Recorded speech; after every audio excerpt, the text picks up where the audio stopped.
Hey there, I'm Mark, in affiliation with Spectrum Pulse. And yeah, post-album bomb week, kind of odd. And it's Billboard Breakdown.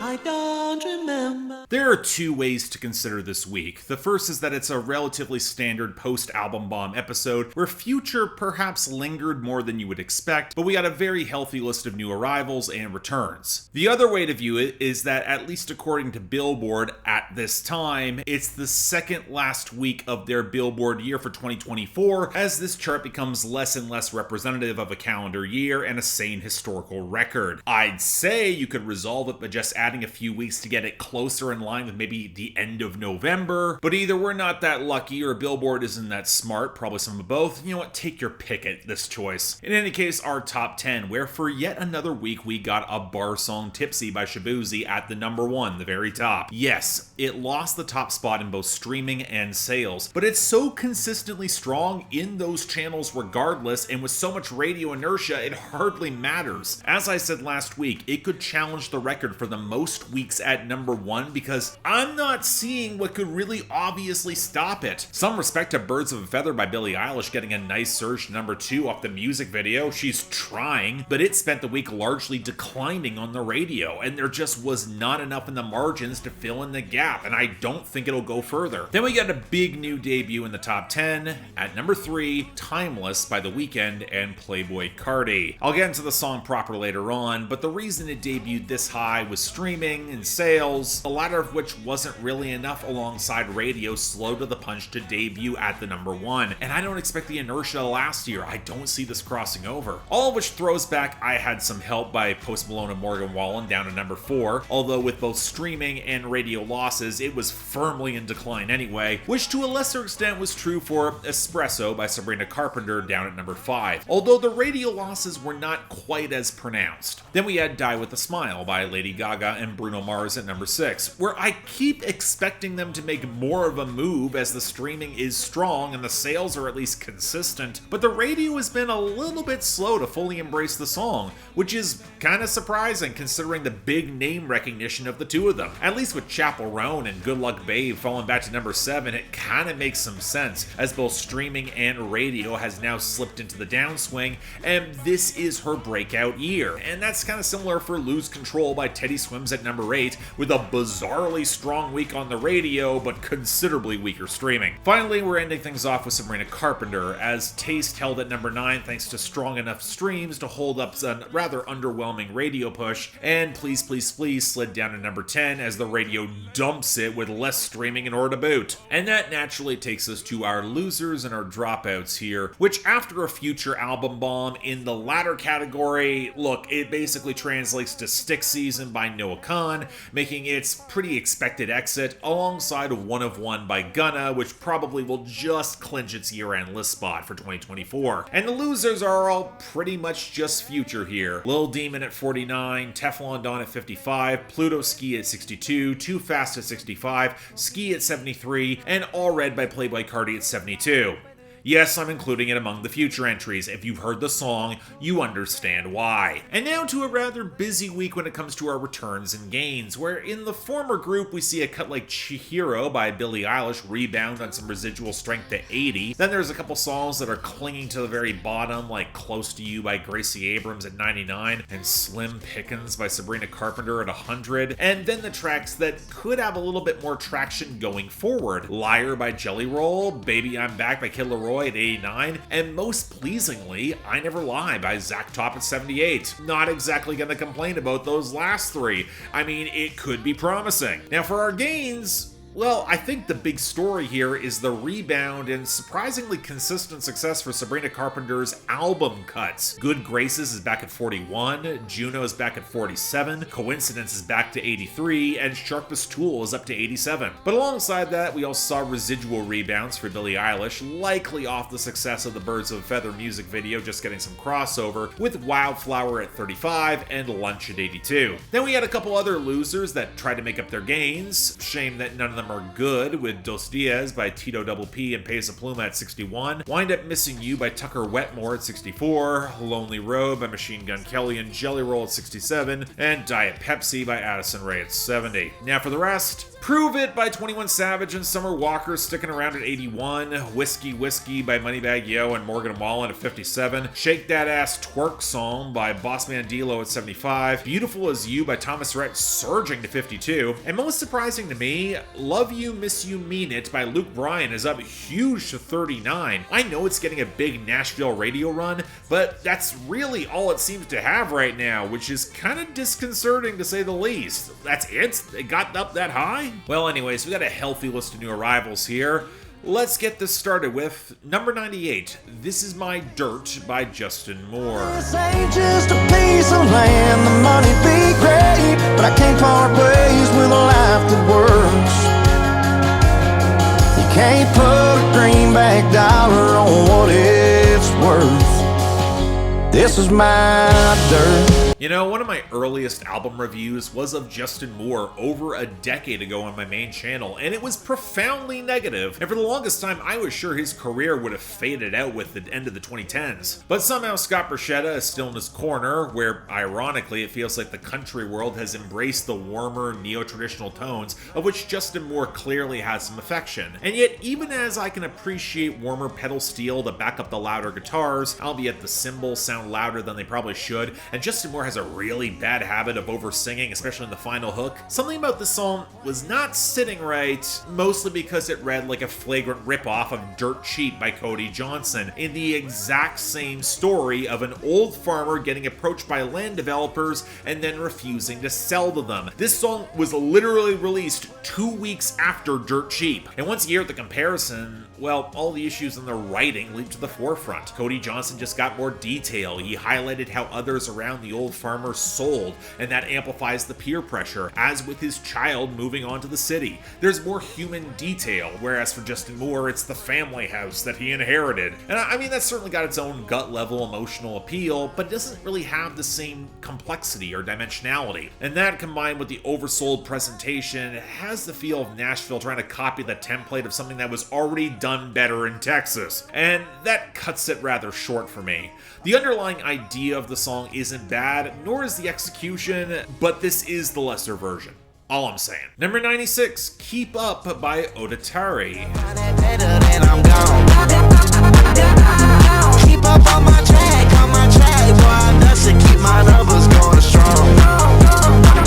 I guess I shouldn't be surprised that this finally crossed over from TikTok virality, so meet Odetari. He's a Texas rapper, he's built a lot of online buzz the past 2 years, and he's been known for having a glitchy, EDM-adjacent sound, and by that, with this, we've got a slice of pop rap that will.i.am could have produced in 2010, with plenty of chiptune synths, auto-tune, and choppy stuttering vocals. Except the big difference is that outside of the thicker knock of the beat and the flattened skitter, will.i.am would never have allowed the production quality to feel this lo-fi and clunky, as the song just decomposes into a Texas chopped and screwed outro, especially given how compressed and muddy the textures become, and it had me wondering if I had a bass-boosted file and bootleg and not streaming from Tidal. But in the tradition of that era, the lyrics are really simplistic and flimsy. Me stacking up paper, try to keep up with him, the occasional stupid line dripping from the sweat like a bidet. Ew. I mean, I guess there is a part of me that understands that era of the club boom might slip into the nostalgia window, and the ragged production is indeed part of the appeal, especially with the outro. But look, that sound did not age well at the time. This feels at best like a lateral mood replicating some of the really weak moments. I'm not gonna deny it's catchy, but I'm also not gonna say it's good. Let's move on. Number 92, El Lokeron by Tito Double P. Encerrado traigo un loquerón, no es por amor, es loquerón.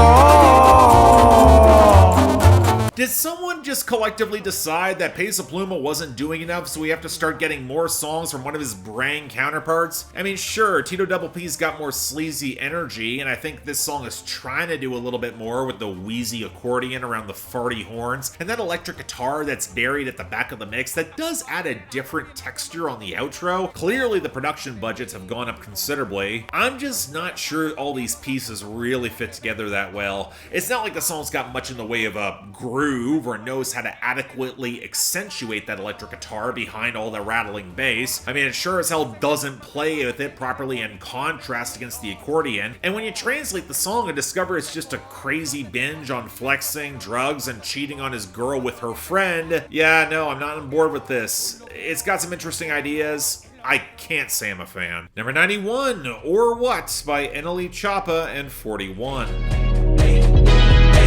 Let me nut on your butt.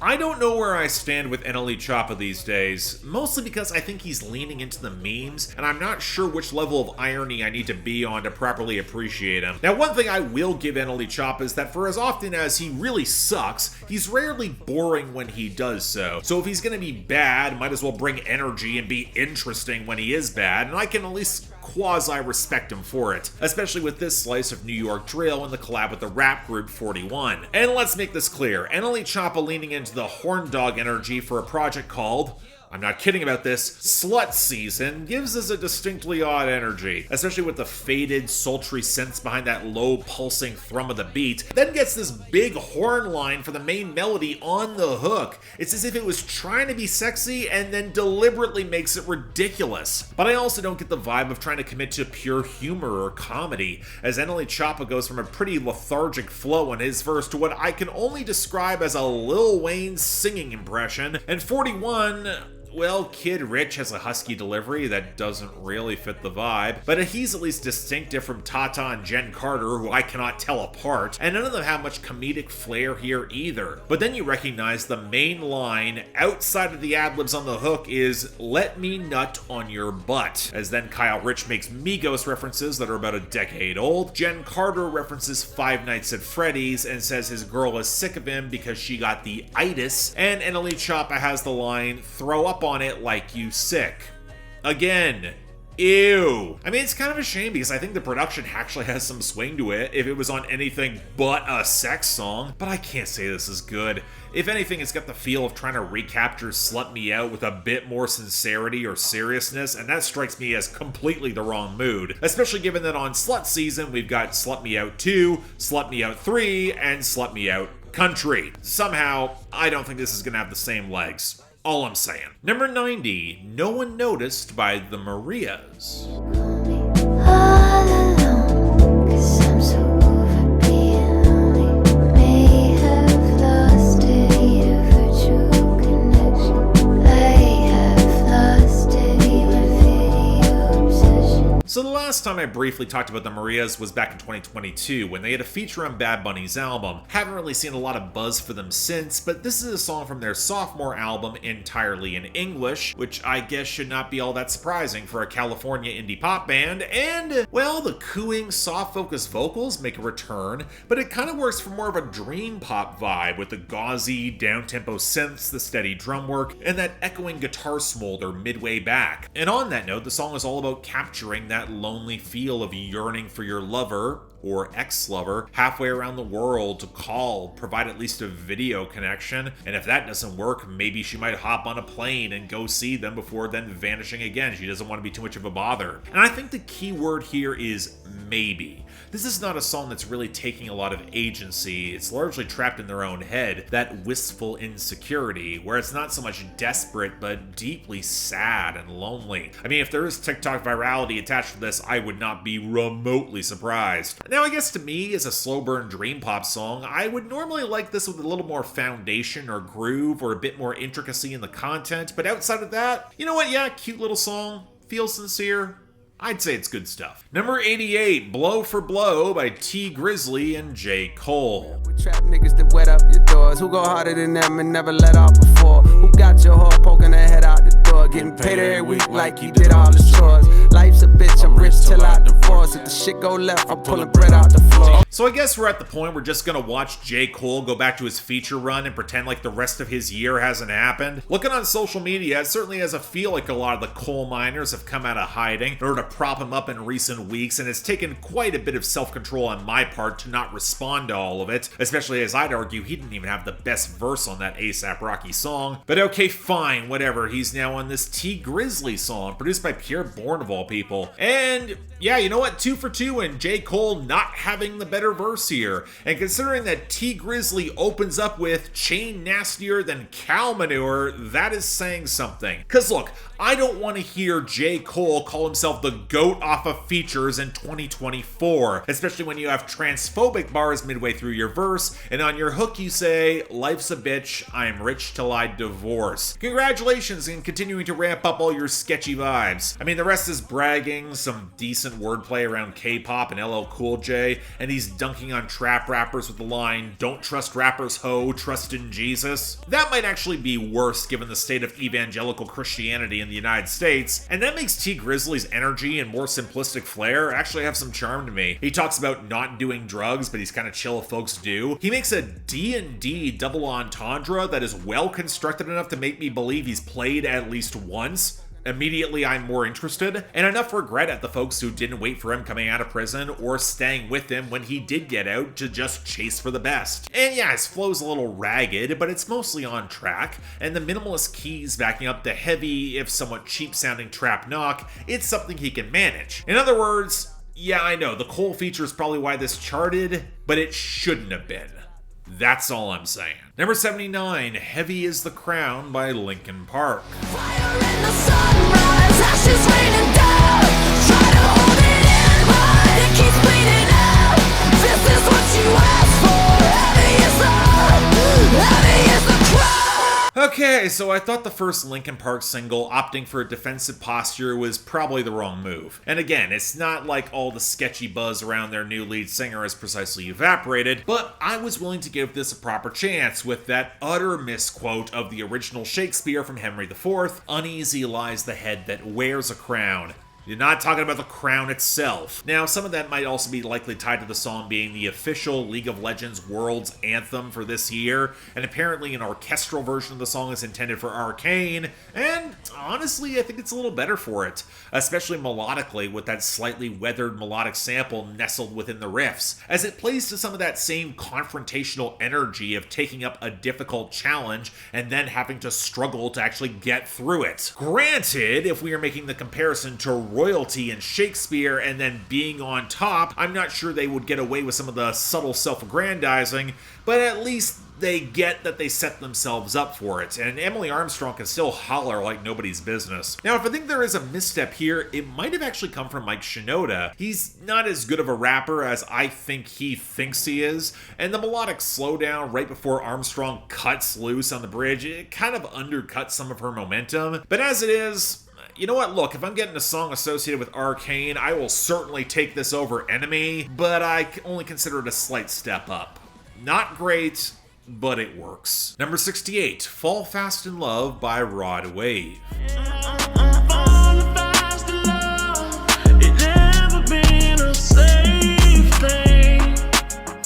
Alright, let's try this again. Hell, Rod Wave even has a song with a modicum of structure and hooks this time. I got every incentive to like this, and you know what? Yeah, I do. I do like this more. The gentler acoustic and electric guitar lines around the piano are actually really pretty, even if I think the rougher trap percussion feels a bit too heavy and clumsily mixed. With Rod Wave, what else is new? And Rod Wave's romantic framing is a little bit better, as he highlights how quickly he falls in love and often for the wrong reasons. He's passionate like that, alongside the usual thug posturing that I'm not really sure the song needs. I think he could have gotten a lot more out of explaining the wreckage of those past relationships that have had their lingering impact, as he highlights in the second verse. Or at least bring in a little more maturity. The "do you like me" messages, they kind of feel a bit childish, even if I do think there is a certain sweetness and honesty to around them. But in other words, yeah, it might be the most I've liked a Rod Wave song in a while. Some of that is the production, some of it's the sincerity. I'm gonna say it's really nice. Good stuff. Number 42, I'm Gonna Love You by Cody Johnson and Carrie Underwood. As a Bible verse, skips just thinking of you. Go on and bet it all, baby, we can't lose. And speaking of Cody Johnson from earlier, I was initially a little bit surprised with this collab until I remembered that Carrie Underwood has done some strange duets and offers him a pop crossover that's just not an available avenue to his market. So honestly, I had some expectations. And you know what? It's fine.